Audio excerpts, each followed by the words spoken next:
Bonjour mes amis, bienvenue dans cet nouvel épisode. Nous allons parler des fonctions anonymes. Comme leur nom l'indique, ces fonctions sont anonymes car elles ne possèdent pas de nom. Et c'est ça la différence avec ce que nous avons vu comme fonction. Donc pour déclarer une fonction anonyme, c'est très simple. Je vais déjà effacer ceci.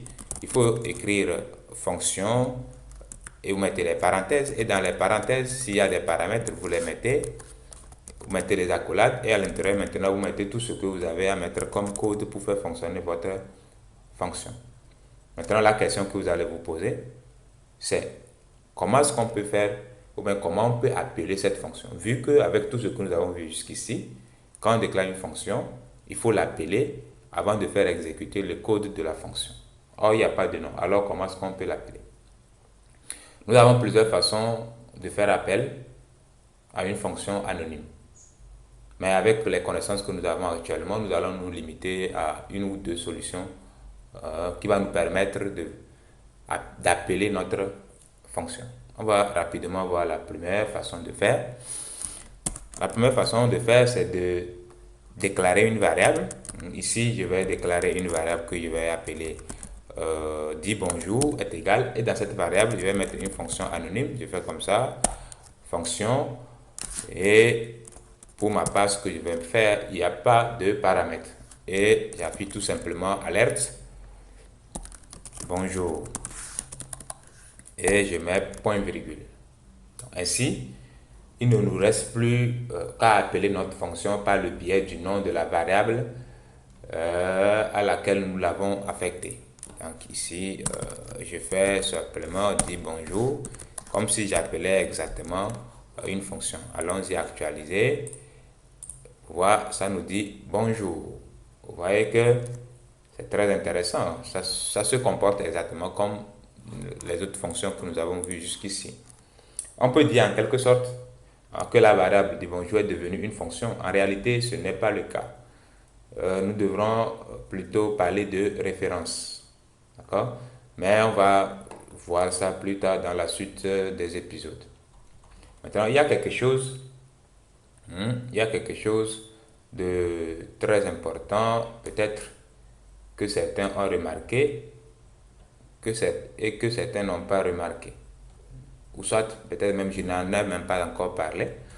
Normalement, quand vous faites comme ceci, vous avez la possibilité de mettre point virgule. C'est parce qu'il n'y a pas autre instruction à la ligne ou bien à la suite que il n'y a pas eu de problème. Donc, quand vous déclarez une variable et vous affectez une fonction à cette variable, à la fin, vous mettez point virgule. D'accord. Maintenant, est-ce que cela est normal? En temps normal, quand on déclare une fonction, on ne met pas point virgule à la fin ou bien après les accolades. On va essayer de comprendre pourquoi est-ce que ceci est possible. Donc, en JavaScript, il faut savoir distinguer, en fait, dans le code, les structures et les instructions. Ainsi, les fonctions, les conditions, les boucles, etc. sont des structures, tandis que tout le reste, tel que assignation de variables, exécution de fonctions et autres, sont ce qu'on appelle les instructions. Donc déjà, si j'écris comme ceci, fonction salut, tout simplement comme ça. Donc il s'agit exactement d'une structure. Donc on n'a pas besoin de mettre point virgule. D'accord? Tandis que si j'écris var nom égale posons comme ceci, il s'agit d'une instruction permettant d'assigner une valeur à une variable. Donc le point virgule là devient maintenant nécessaire. Maintenant, si j'écris var dit bonjour, bon, ça c'est une variable égale parenthèse, et j'écris alerte bonjour. Vous voyez là? Donc, il s'agit alors d'une instruction. Là, bon, je peux mettre point virgule ici, il n'y a pas de problème. Donc là, il s'agit d'une instruction qui qui se voit affecter une structure en fait. Et donc là, le point virgule devient obligatoire ou bien nécessaire. Très bien. Vous voyez, ça c'est une structure, comme on l'a expliqué, et ça c'est une variable.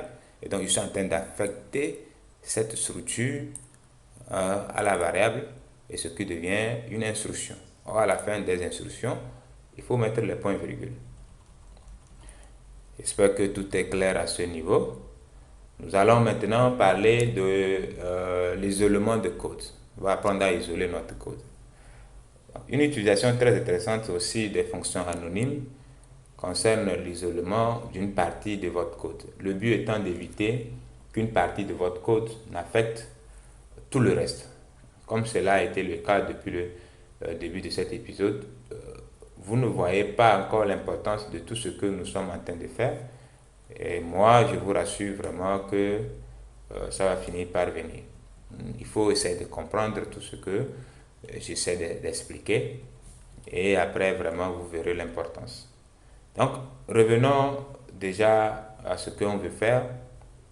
Commençons par découvrir comment on crée une partie isolée de notre code. C'est très simple. La première des choses à faire, c'est d'ouvrir les parenthèses. À l'intérieur des parenthèses, maintenant, on va mettre une fonction. Vous mettez tout simplement function. D'accord? Bon, je ramène les parenthèses à la ligne pour ne pas avoir de problème. Et après avoir écrit function à l'intérieur maintenant, qu'est-ce qui va se passer? On va mettre notre code qu'on veut faire exécuter notre fonction. Donc, remarquez très bien. Ah, excusez-moi. Voilà.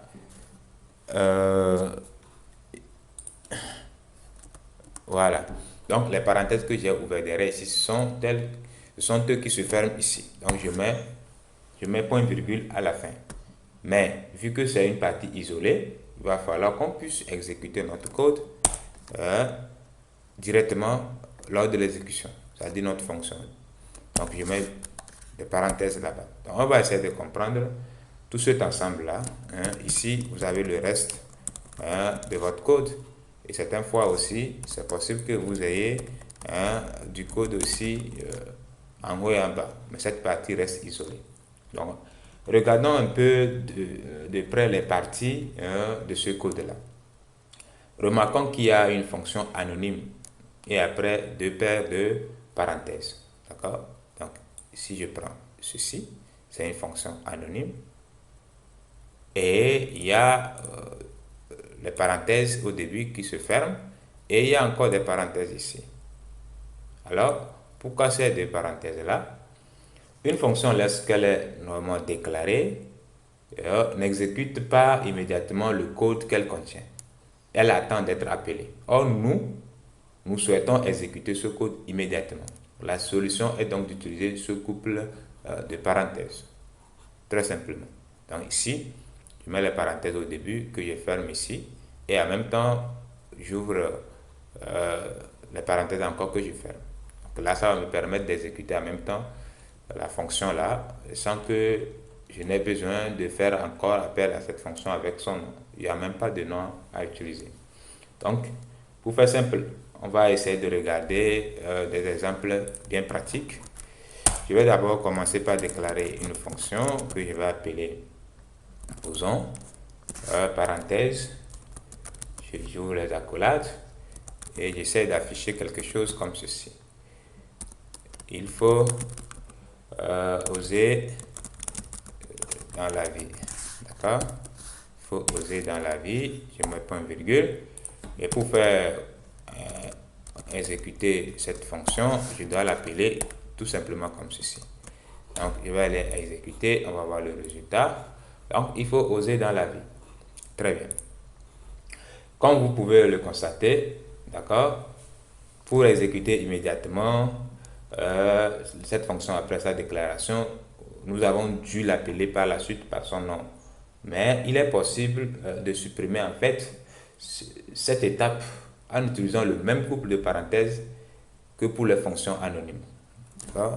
Donc, on va faire une petite modification. Ces parenthèses-là, en fait, d'abord, je vais mettre parenthèse ici, et puis je ferme la parenthèse là. Puis ce couple de parenthèses, je les enlève pour aller placer là-bas, et je mets point virgule. tout simplement. D'accord? Puis j'enregistre. Donc, qu'est-ce qu'on va faire? Je vais aller actualiser et puis on va voir si ça va marcher ou pas. Vous voyez, automatiquement, sans que je ne fasse appel à la méthode, à la fonction plutôt, excusez-moi, vous avez le résultat. Donc, une fois les parenthèses ajoutées, la fonction qui est une structure est exécutée. Ce qui fait que l'on obtient une instruction. Il faut donc ajouter un point-virgule à la fin exactement comme je l'ai fait ici. Donc, voilà ce que nous appelons par code isolé. Mais certainement, vous vous posez la question de savoir en quoi ce code est isolé. Donc, l'intérêt de cet isolement de code concerne la portée des variables. Vous pouvez créer autant de variables que vous le souhaitez dans cette fonction avec les noms que vous souhaitez. Tout sera détruit une fois que votre fonction aura fini de s'exécuter. On va prendre un exemple tout simplement et essayer de comprendre tout ce dont je suis en train de parler. Je vais déjà déclarer une variable, variable nom égale, bon, je vais mettre toujours mon ami Ozon, d'accord? Donc, on crée une variable qui contient Ozon, d'accord? Maintenant, je vais mettre une fonction isolée ici. Donc, en commençant par function, toujours comme je l'ai fait, et j'ouvre les accolades. Qu'est-ce que je vais faire? Je déclare la même variable avec contenu maintenant Batana. Point virgule.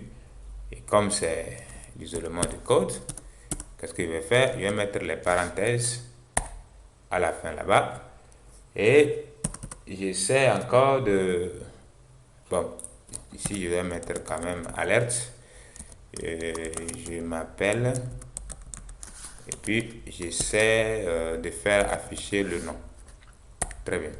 Donc, en dehors des fonctions, ou bien de la fonction, ou bien du code isolé, je vais essayer encore d'afficher la même chose. Je m'appelle et je concatène avec le nom aussi. Point virgule. Donc, qu'est-ce que j'ai fait? Ici, je crée une variable du même nom avec le contenu Batana dans la zone isolée. Et là, nous sommes à partir d'ici, c'est la fin de la partie isolée. D'accord? Donc, les variables créées dans cette zone sont en fait détruites.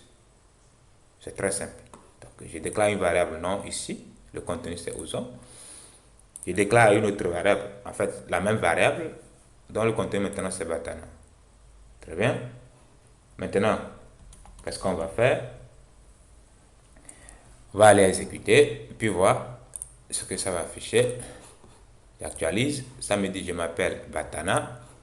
Vous voyez, c'est Batana qui est à l'intérieur. Donc, dès que j'ai exécuté, c'est le code isolé là qui s'est exécuté d'abord et m'a affiché je m'appelle Batana. Je clique sur OK et après ça m'affiche je m'appelle Ozon. Ah, ça veut dire que le contenu n'a pas été modifié vu que c'est la même variable. Donc, le test final contient bien le mot, d'accord, Ozon, vu que la zone isolée n'a aucune influence sur le reste du code. Vous voyez? Donc, s'il y a des milliers de variables qui sont déclarées à l'extérieur, il n'y a pas de souci. Je peux redéclarer la même variable dans ma partie isolée avec les valeurs sans crainte qu'il y ait d'interférence avec les variables externes. Donc, je crois que tout est clair maintenant.